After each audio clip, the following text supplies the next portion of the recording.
We have our first card. We have an Eight of Cups. You can see here that somebody is walking away from something. And I always say, if this is a job or a relationship or a situation, it doesn't mean you actually have to physically walk away, although that is an option. This is about finding another path, another way to do something to bring you more fulfillment. Because in the Eight of Cups, what we see is that this person, oh, I just got the other card. This person has got these cups lined up. On the outside, it may seem that everything's great, but on the inside, this person knows that there isn't that true fulfillment. There's still further to go here.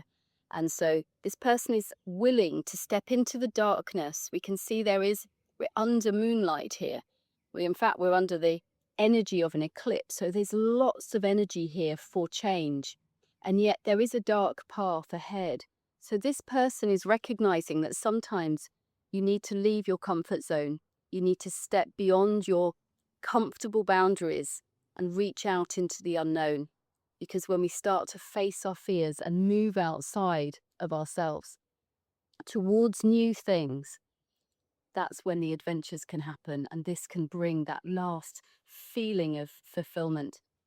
Topping up your cups. And we have the Fool card here.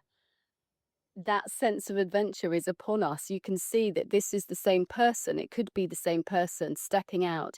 And yet this one feels heavy. And this one is saying, it's a lot lighter than you think. When you step into the unknown, things can get really exciting, especially when you leave behind any old emotional baggage, any old situations, any old ways of being. This is about lightening up so much that nothing matters. This person, our fool, is about to step off a cliff with not a care in the world. Does he fall? Does he fly? Does it matter? Would be his answer, perhaps. So some people will call him foolhardy. Others would see that this is a state of spirituality where he has surrendered fully to the path ahead and just moving forwards confidently with an open heart and an open mind to see what shows up. And we have our final card, if I can, it flipped.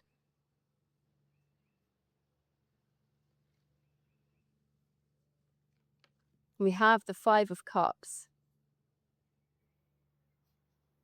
So have you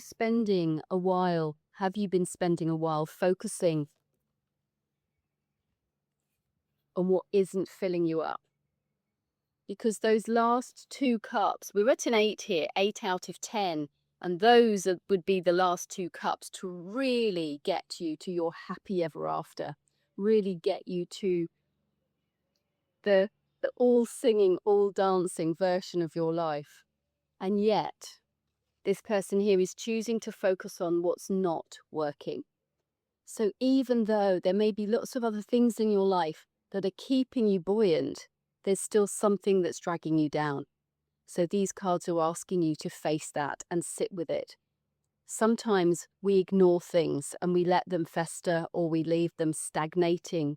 But here we're recognizing that we need to do something with this energy. And we don't necessarily, as I say, have to walk away or leave a situation. It can actually be about just trusting the unknown and perhaps learning to focus on what would fill us up. What would that be? And if you don't know, the Fool says it doesn't matter. Just lead with your heart. Go with that and see where it takes you. If you're enjoying the cards, I do ask that you like and subscribe to the channel. It really does make a difference. And a great big shout out to those of you who've already done so. I appreciate you. And welcome if you are new here. And now I invite you to close your eyes. I'm going to take you into a short meditation if you're willing and able. Just settle down and just have a think at this moment about where a situation or a person or a job or whatever that is for you, that maybe it's a hobby that you've been doing that you just want to walk away from. You've had enough. It's not working out. It's not giving you the joy that you thought it would give you. What is that for you at this time? And maybe you know, or maybe you don't know what it would take to make you feel really good.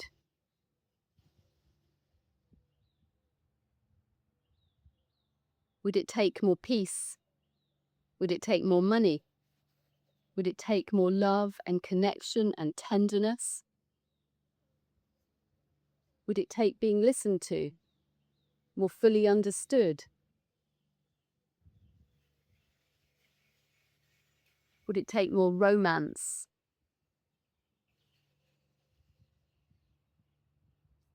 It brings to my mind this card at this time: seek and ye shall find.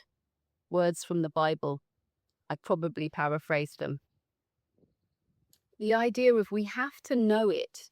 We have to know within us what's missing so that we can know what we're moving towards. And sometimes we don't know, and we just have to trust the process. We know that something's not right, but we're going to strike out. We're going to just leave behind the comfortable part of us and maybe try out new ways of showing up. If we want more romance in our life, then we have to create that romance. If we want more money, then we have to put out that we want more money, but we also have to know our self-worth. You have to be that person that you want to be. And if you want to be pain-free, if you're struggling with a disease, then it's about knowing with every fiber of your being that you are well and denying any illness, any pain, living without it in your mind's eye. And this can be a lot harder than it looks.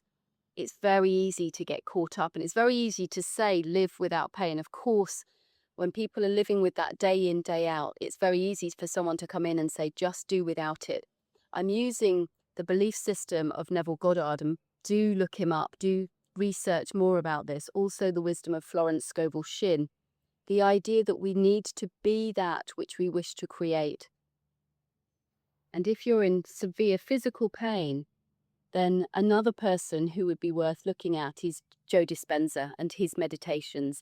Again, recreating this version of you, the one who is not in pain. Whatever it is you're focusing on, it's time to shift that attention and find something that's really going to bring you more promise, more enjoyment, whatever that is that you feel that you're lacking at this time.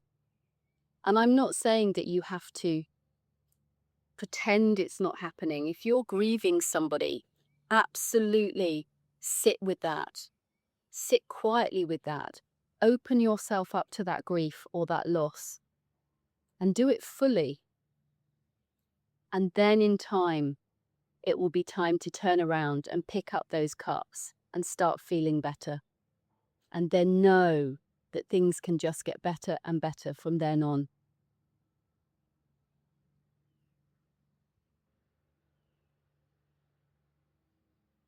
And in your own time, you can come back to the room and open your eyes.